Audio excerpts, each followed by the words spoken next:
Hi, everyone. Thanks so much for tuning in. My name is Greg, and this is the Florida Crusader channel. If you're new to the channel, please do subscribe and hit the notification bell so that you get notifications whenever we have a new video up about the topics we'll be discussing concerning philosophy, theology, thinkers of the world, past, present, views on the future. So we're excited to have you. In this series, we're exploring Plato's four classical virtues as he lays out in his magnum opus text, Plato the Republic. So if you haven't watched the other videos yet, or if you're unfamiliar with the Republic, Plato writes the Republic in the form of a play starring his mentor, Socrates, speaking with other philosophers and using the Socratic method to lay out observations about life, have those philosophical observations criticized, questioned, added to by other philosophers, and refining the original observation until it is most closely agreed upon by all in the circle as representing the truth. So in the Republic, Plato is speaking about the ideal governance of a nation, the ideal governance of a people. And he uses four classical virtues to lay out what an ideal society looks like, functions like, and is enacted through. These are wisdom, self-control or temperance, justice, and courage. So the ideal society contains these virtues as its core. So not only speaking about governance, but also Plato applies these to the governance of the self. That the self is composed of elements inside the soul that are governed according to these same principles. Today we're going to look at the idea Plato presents concerning self-control, temperance, Sophrosyne in Greek. So Plato speaks in the Republic about a natural disposition individuals come into life with and uses base metals to represent those, to lay out, give us a working tool of language to understand these different dispositions. So it's what he calls the tripartite nature of society and of the soul. The highest of these is what he calls the gold representation of individuals in the society. And these he lays out as, or he represents through what he calls the guardians, or the rulers of the society. So the characteristic that distinguishes this gold tier of member of the society is the highest application of these four classical virtues: the perfection of wisdom, the application of temperance, of self-control, the full understanding and application of justice, and the application of courage in their actions and their deeds, their words. So the gold level of society is the highest caliber, and individuals that have this nature are those that end up being the ones at the very top of the society that guide everyone else.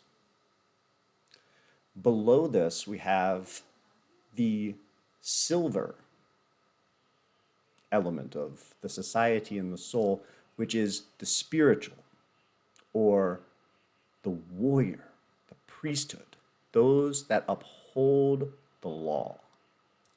So while the gold standard of society is setting the laws, is creating new laws, is enforcing the rightness of the laws through words.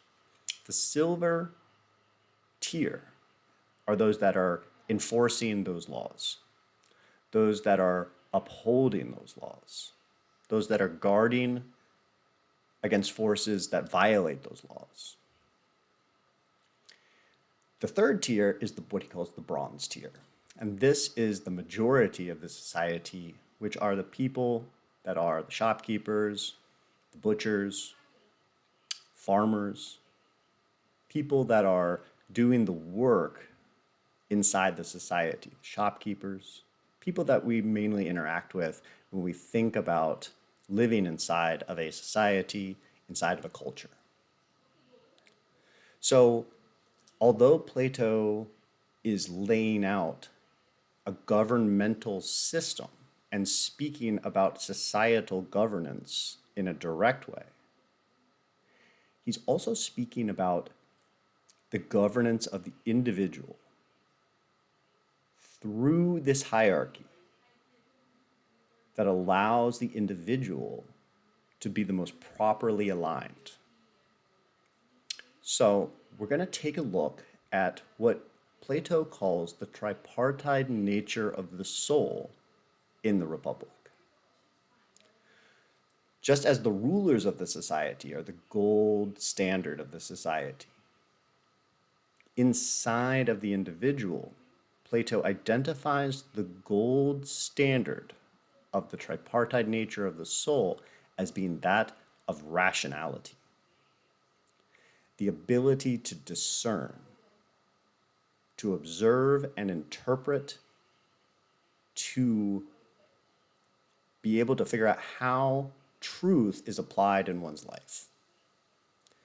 So the gold standard, the discernment, the intellect, the rationality of the being, is that which is able to learn new things and to apply those things in a way that discerns right from wrong, light from dark, good from evil.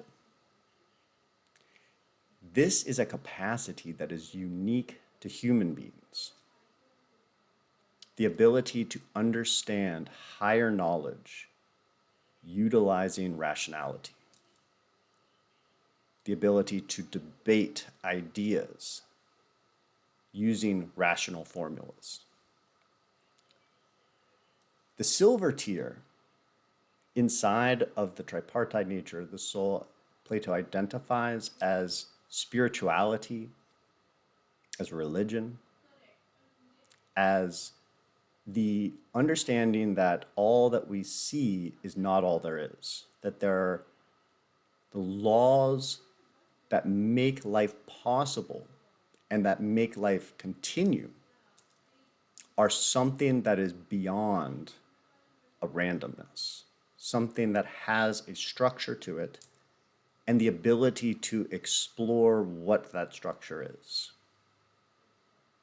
So if we take a look at the tripartite nature of the soul and we look at this gold and silver layer of that soul, we notice the uniqueness of these two elements in human beings. I'm sitting here with my cats. I haven't noticed my cats sneaking off to church, going to some cat temple. Anything that's beyond what they can see, what they can taste, what they can smell, what they can feel, they're not concerned with those things. They have no capacity to consider those things. Human beings do. The third layer, the bronze layer, is what Plato calls the desiring self, the bodily self, the self that is connected with the animal nature of man. And so this desiring self is that which allows us to know that we are hungry. If we're out in the rain and we're getting wet, that we want to get dry. If we're feeling cold, that we want to get warm. If we're feeling warm, that we want to cool off. This natural self, this desiring self, the self that is of the most physical nature of the three. And so Plato lays out this hierarchy as being interdependent, as being a unity. And so they are dependent on one another. Just because there is a hierarchy and there's levels of importance inside of that hierarchy, that this hierarchy, all three are necessary. So to use an illustration for this, you can think about a company, a corporation. So at the very top of the corporation, you have a president, the CEO, the top decision maker. And the duty of this decision maker, or the duties of this decision maker, are to guide the company. So let's get more specific. Let's say that we have a waste management company. The CEO or president of the company is going to, consulting with his assistants, help to guide the company in the direction that is going to be the most beneficial for the growth of the company, for the monetary gain of the investors, of the sustainability of that company. So he's the brains behind the company. Under him, but also important, is the finance department. The finance department is going to be working with the means to which the vision of the CEO can come about. The finance department is going to feed what is possible for the company to enact through the utilization of the energy and money. The waste management company is also going to need people to drive the trucks, produce the trucks, create the containers for the waste. The people that do the work for the waste management company to do what it does. So using this illustration, we can see that although there is a hierarchy, each layer of that hierarchy is absolutely essential. If no one's there to do the work, the company has no means to enact its ideas. If there's no money in the bank, if there's no income coming in, if that's not being managed efficiently, the company is not sustainable. If there's no head to the company, there's no one generating new ideas, helping to guide the company in a wise direction, the company will fail. It won't have the structure. Now, look at how Plato uses the analogy of this governance in the individual. If the soul has a tripartite nature, and that tripartite nature is arranged in a hierarchy according to these three gold, silver, bronze standards, we can see that the interdependence of these three layers is made the most efficient and the most sustainable by functioning in their proper place to one another. So Plato sees that the intellect, that the rational capacity of the individual, advised by the spiritual inclination of that person, made wise through the spiritual inclination of that person, the ability to understand there's more to life than what we've seen, helps to inform the desiring self to service the individual in an optimized, sustainable, and most beneficial way. Temperance, then, self-control, according to Plato, is the proper alignment of these three layers. That as long as the rationality is the ruling element of the individual, and that the advice, the guidance of the spiritual inclinations and wisdom that is gained through the Spirit is ruling the desiring natural self, the human being has the most optimized life. This alignment is what Plato identifies as Sophrosyne, what Plato identifies as self-control, as temperance, as however you want to put it.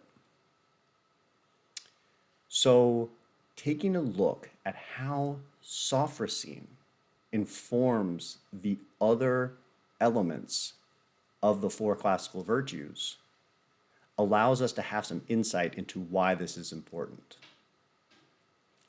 Wisdom is acquired through this proper alignment. We are able to discern wisdom through a rational analysis, a spiritual inclination, a connection to that wisdom with our day-to-day life.